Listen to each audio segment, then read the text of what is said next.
Invitation, please. Shall I take your coat, sir?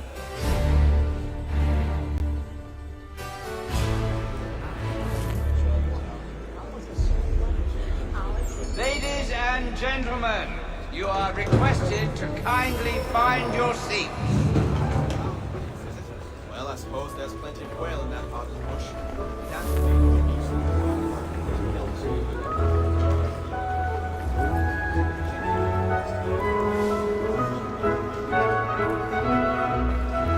Good evening, sir.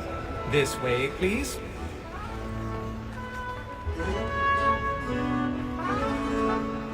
My apologies.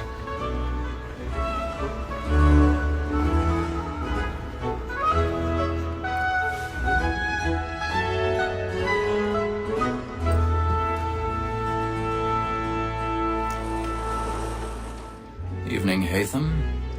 Reginald? I can't tell you how happy I was to hear they'd mounted this revival. Gay's best work by far. Have you seen it before? Once. My father brought me here as a child. Though I remember little of it. I don't suppose tonight will afford me the luxury of a proper viewing either. No, I'm afraid it won't. On to business then. Do you see him? And the statesman, because he's so great, thinks his trade as honest as mine.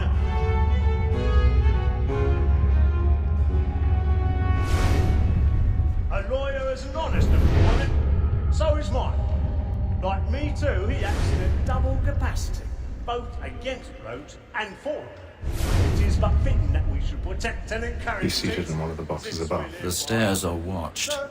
You'll need to find another way up. Trial comes on in the afternoon, and she hopes you will order matters I already have. to bring her off. As the wench is very active and industrious, you may satisfy her that I'll soften the evidence. Tom Gag, sir, is found guilty. No lazy dog! When I took him the time before, I told him... 1,000 what he would come pardons. to if he did not mend So his sorry. act. This is death without reprieve. I may venture to book you. For Tom Gag, £40. Let Betty Sly know I'll save her from the transportation, or I can get more by her staying in. Betty has brought more goods into our lofty year than any fly will get. And in truth, 'tis a pity to lose so good a customer. If none of the gang take her off, she may, in the common course of business, live her 12 months longer. I love to let women stay. A good sportsman always lets the end partridges fly, because the breed of the game depends on it. Besides, the law allows us no reward. There's nothing to be got by the death of women, except our wives. Without dispute, she is a fine woman. It was to her I was obliged to fine education. And to say a bold word, she hath trained up more young fellows to the business than the gaming table. Truly, Filch, thine observation is right. We and the surgeons are more beholden to it than all the professions missing. So, that wall that set word of trial comes on in the afternoon. She hopes you will order matters so as to bring her off. As the wench is very active and industrious, you may satisfy her that I'll soften the evidence. Tom Gag, sir, is found guilty. No lazy dog! When I took him the time before, I told him what would come to if he did not mend his hand. This is death without reprieve. I may venture to book you. For Tom Gag, £40. 'Tis woman that seduces all mankind. Like where we first were taught from evening hours.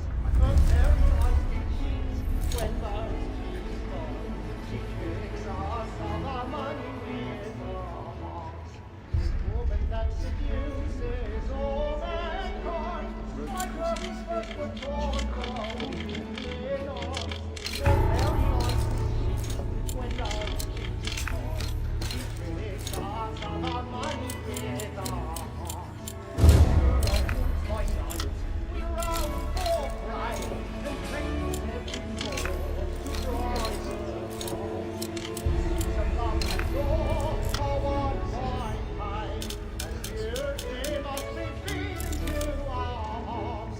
For her I put my night,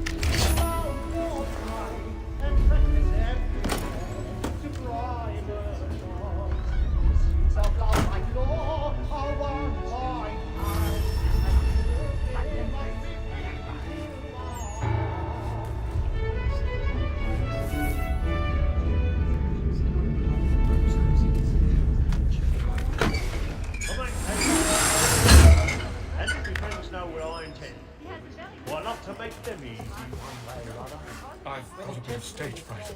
A little Dutch courage will put him in a minute. Spirit ever.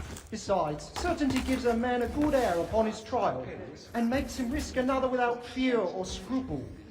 But all away. But 'tis a pleasure to be the messenger of comfort to friends in affliction. But 'tis now my time to look about me for a decent execution. Begins next session. I ain't a lazy rogue, by whom one can get nothing till his hands. A register of the gang. Crook-fingered Jack. A year and a half in the service. Let me see how much the stock owes to his industry. 1.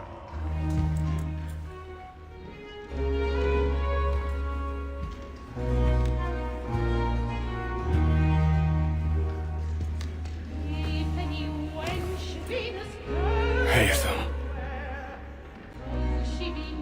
You should have come to me. We would have found another way. Yes. But then you would have known. For what it's worth, I'm sorry. As am I.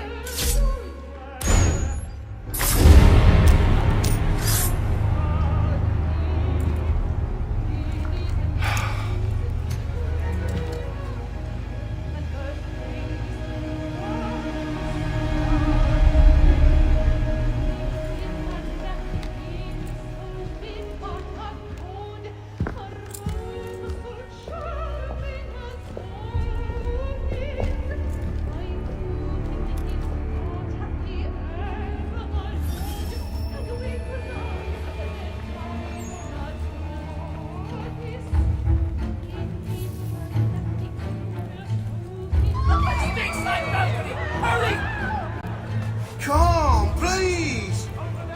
That man there! Seize him! I've done no wrong! I search him! I beg your pardon. Don't push him, please.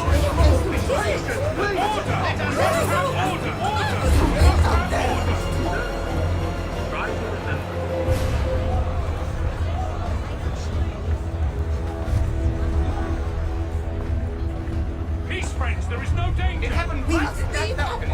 What are those men doing? I'm scared, but it's safe. Peace, friends, there is no danger! Move! Imbecile!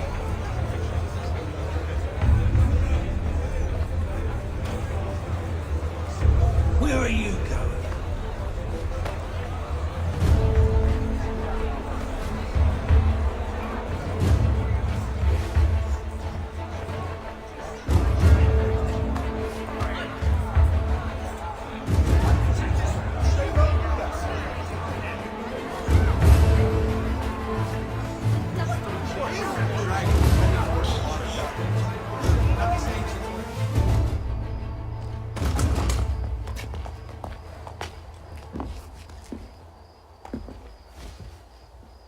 And how was the opera? Rather dull, truth be told.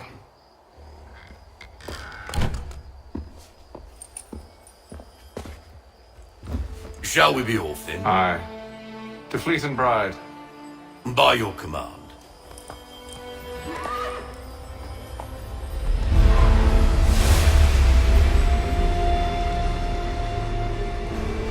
Fascinating.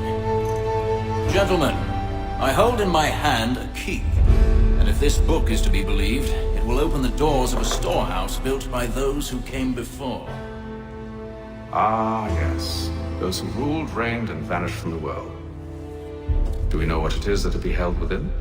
It could contain certain knowledge, perhaps a weapon, or something as yet unknown, unfathomable in its construction and purpose. It could be any of these things, or none of them. They are still an enigma, these precursors. But of one thing I am certain. Whatever waits behind those doors shall prove a great boon to us all. Or our enemies, should they find it first. They won't. You've seen to that. I assume you know where this storehouse is? Ah, Mr. Harrison. Gentlemen, How fare your calculations? I believe the site lies somewhere within this region. That's a lot of ground to cover. My apologies. Were that I could be more accurate. That's all right. It suffices for a start. And that is why we've called you here, Master Kenway. We'd like for you to travel to America, locate the storehouse, and take possession of its contents. I'm yours to command, although a job of this magnitude will require more than just myself. Of course. Upon this paper are the names of 5 men sympathetic to our cause. Each is also uniquely suited to aid you in your endeavor. With them at your side, you'll want for nothing. Well, then I'd best be on my way. I knew our faith in you was not misplaced. We booked you passage to Boston. Your ship leaves at dawn. Go forth, Hatham, and bring honor to us all.